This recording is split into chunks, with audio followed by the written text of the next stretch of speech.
Welcome, aspirants, to The Explainer. Today, we're not just looking at the life of a scientist. Oh no, we are decoding an ethical blueprint for future leaders and administrators by looking at the incredible life of Dame Jane Goodall. We're going to go way beyond her famous work with chimpanzees to really uncover the principles that can guide a career in public service. You see, this was Jane Goodall's real gift to us. It's this profound paradox that completely reshaped our understanding of what it means to be human, and more importantly, the responsibilities that come with it. She didn't just show us how chimpanzees are like us, she showed us how that very similarity forces us to respect how fundamentally different they are. Okay, let's dive into this. So here's how we'll break it down. We're going to follow her journey through 6 key stages. We'll start with how she completely challenged old ideas, then trace her unbelievable path from secretary to world-renowned scientist. We'll see how she rewrote the rules, confronted the really hard truths she uncovered, witnessed her powerful shift to activism, and then finally, we'll pull it all together into her ethical legacy for your own career. All right, first up, let's get our heads around the central problem Goodall was up against. This was the idea of a massive, uncrossable gulf between humans and animals. Before her, science pretty much maintained this rigid line in the sand. Her work just shattered that idea. It forced the world to see animals not as, simple projections of our own values, but as complex beings in their own right. They could be tender, and yes, they could be ferocious. This revelation, that they're not just one thing, that they have this whole spectrum of behavior just like we do, that is such a crucial first step in developing real ethical empathy, and that is a foundational quality for any public servant. So how did this whole incredible journey even begin? Well, it wasn't in some fancy university lecture hall. It started with an absolute passion for Africa and a courageous refusal to accept the limits that society, at the time, placed on her as a woman with no degree. This timeline right here, it just brilliantly illustrates her core values. And think about it from an administrative perspective. First, you've got curiosity, the drive to ask questions nobody else was asking. Then, determination. Starting as a secretary just to get a foot in the door, that's grit. And finally, the sheer courage to forge a completely unconventional path, getting into a PhD program at Cambridge without even having a bachelor's degree. These are exactly the qualities you need as a public servant facing messy, real-world challenges. Once she got to Gombe, Goodall didn't just observe. She completely revolutionized scientific methodology. But, and this is a big but, in doing so, she had to challenge the very definition of objectivity, and that put her right in the middle of a major ethical dilemma. Let's see how she handled it. So she stepped into this field called ethology. At the time, it was all about rigid rules, detachment, objectivity. But her methods, the very things that would lead to her greatest breakthroughs, were seen as the biggest sin you could commit. Anthropomorphism, giving human traits to animals. Now this is where it gets really interesting. Look at the contrast. The scientific establishment demanded that she number her subjects, to avoid any emotional attachment. What did she do? She named them. David Greybeard, Flo, Fifi. So the crucial point here is this. Her choice wasn't unscientific. It was a profound ethical stance. She basically argued that true objectivity doesn't come from cold detachment. It comes from deep, immersive understanding. She put empathy and insight ahead of rigid dogma, and that's what led to her world-changing discoveries. And these discoveries, they just shattered long-held beliefs. Her famous observation of a chimp using a grass stalk to fish for termites, that alone forced science to redefine what made humans unique.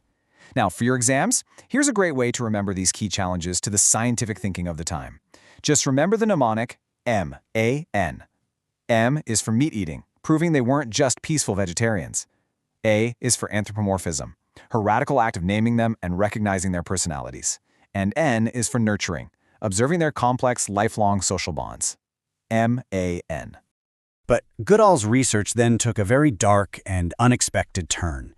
It presented her with a really profound moral dilemma and a true test of her scientific integrity. The romantic, peaceful image of the chimpanzee was about to be completely shattered. Imagine this. You discover organized violence, infanticide, and what she eventually called the Gombe Chimpanzee War, a brutal 4-year conflict between two chimp communities from 1974 to 1978. It just destroyed that romanticized image of chimpanzees and, in a way, of nature itself. So here it was, her critical ethical test. What do you do? Do you publish these shocking findings, which could be twisted by the public or even hurt conservation efforts by making the animals seem, well, less sympathetic?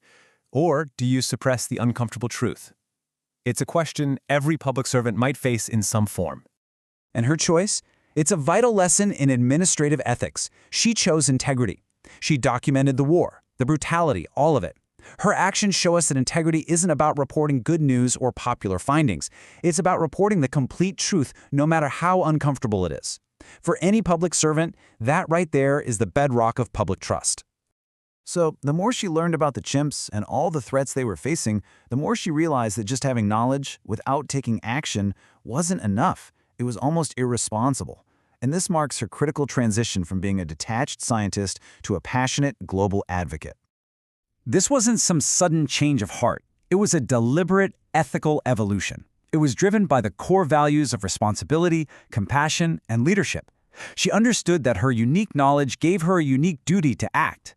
This is the moral journey from being just an observer of problems to becoming a solver of problems. And that's a journey every effective public servant must be willing to take. 10,000. That's a huge number, right? It represents the sheer scale of her impact. But you know what's even more amazing? Where it all started. Her Global Roots and Shoots program didn't begin with some massive government grant or a huge corporate donation. Nope, it started with just 12 teenagers on her back porch. Just look at this growth. From 12 members in 1991 to over 10,000 groups in 100 countries less than 20 years later. This shows you how a small, value-driven initiative, a pilot project if you will, can scale into a massive global movement. It's such a powerful lesson in program implementation, in leadership, and in the power of empowering local communities. Okay, so what is the final takeaway for an exam aspirant? Let's bring all of this together. Let's synthesize Jane Goodall's life and her work into a really practical framework for public service ethics, something you can apply in your answers and, more importantly, in your career. This question, it goes so far beyond animals. For a public servant, this is the fundamental ethical question. Who is going to speak for the marginalized, for the poor, for the voiceless, if you, in your position of power and influence, remain silent? This is the ultimate call to moral courage. Think of this slide as your final takeaway, your revision checklist. These 5 values, integrity, empathy, perseverance, courage, and responsibility, these are the absolute pillars of an ethical administrative career. And every single one of them is so vividly illustrated by Jane Goodall's life. From her integrity in reporting inconvenient truths to her empathy in truly understanding her subjects, her entire life is a case study in ethical leadership. So as you prepare for a life of service, I want to leave you with this final thought. Jane Goodall entered the physical wilderness of Gombe, but she also entered the intellectual wilderness that lay between our species and another. She tried to understand what seemed untranslatable. In your career, you are going to face your own wilderness, a wilderness of outdated procedures, of political pressure, of public apathy. So the question is, what is the uncomfortable truth, the untranslatable pulse of human need, that you will have the courage to decipher and, most importantly, to act upon?